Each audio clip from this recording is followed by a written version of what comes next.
The next witness is the Honorable Marilyn Musgrave. She is a former Congresswoman and is Vice President of Government Affairs at the Susan B. Anthony List, an organization that seeks to reduce and ultimately end abortion in the United States. Congresswoman Musgrave joined the Susan B. Anthony List after a distinguished career in public service. She served 3 terms in the United States House of Representatives, representing Colorado's 4th District, and before that, she was a 2-term member of the Colorado House of Representatives and a member of the Fort Morgan School Board. Before seeking elected office herself, she was a hard-charging volunteer for the campaigns of numerous conservative candidates, as well as president of her local Right to Life chapter. She is a graduate of Colorado State University. Good afternoon, Chairman Cruz and Ranking Member Hirono. Thank you very much for the opportunity to testify on this vitally important matter. Susan B. Anthony List is a nationwide network of more than 700,000 Americans. Our mission is to end abortion by electing national leaders and advocating for laws that save lives. We invest heavily in voter education to ensure that pro-life Americans know where their lawmakers stand on protecting the unborn.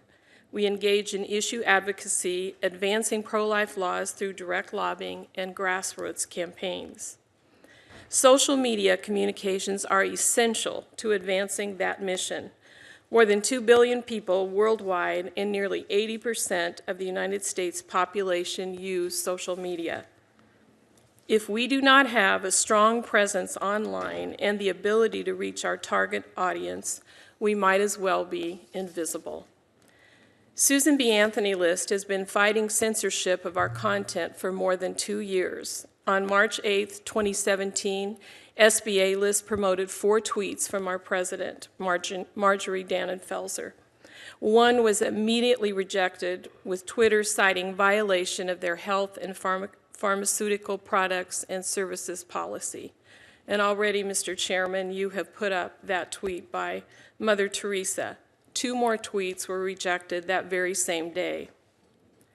On April 12, 2017, SBA List started a Twitter ad campaign urging constituents to ask legislators to pass a health care bill that stopped taxpayer funding of Planned Parenthood, the nation's largest abortion business, which aborts more than 332,000 unborn children and receives more than $500 million in taxpayer funding every year. Hours later, Twitter informed us that our account was ineligible to participate in Twitter ads, citing the same policy. No explanation of exactly how SBA List violated the policy was provided, even after we inquired. During this same period of time, Planned Parenthood was permitted to run ads very similar to ours. In September 2017, Twitter blocked an SBA List video ad advocating John Adams for Attorney General of Virginia, stating that it was unacceptable to use the phrase "killing babies" in an ad. Our experience on Facebook has been very similar. Between October 9th and November 1st, 2018, Facebook banned 7 of our paid ads supporting candidates. Brief images of premature babies born at 20 to 24 weeks when unborn children can be legally aborted were deemed sensational or graphic content. These ads have also been referred to, I believe, by Senator Lee earlier. They were the Charlotte and Micah ads. Images of little miracle babies fighting for their lives. SBA List appealed and Facebook apologized, saying the ad should have never been disapproved. But less than 2 hours later, another one of our ads were blocked. It would be blocked in one state, we'd try to run the ad in another state, and it would be blocked. Perhaps most absurd of all, Facebook and Google blocked our research and educational arm, Charlotte Lozer Institute's video ads featuring patients who were helped by ethical adult stem cell treatment. Google claimed we were trying to sell pharmaceuticals. Many pro-life groups have had their content arbitrarily blocked.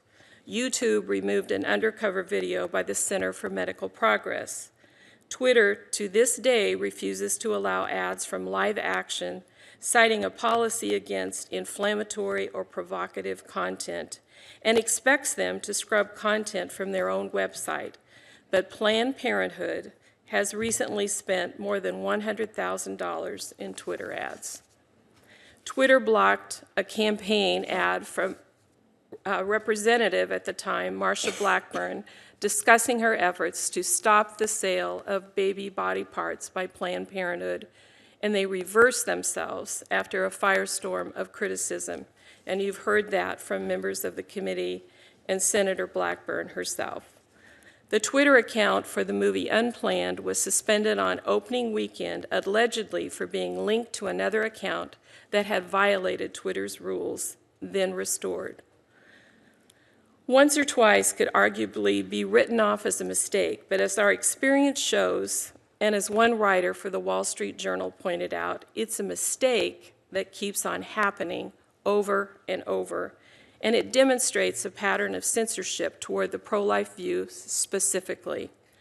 Big social media companies wield enormous power to control speech and choose which viewpoints will be favored or disfavored. Facebook's chief operating officer, Sheryl Sandberg, stated in an interview that, quote, "When you cut off speech for one person, you cut off speech for other people," end quote. We are asking for them to live up to their own professional standards and end the discrimination. Thank you very much, Mr. Chairman, for your efforts to hold them accountable.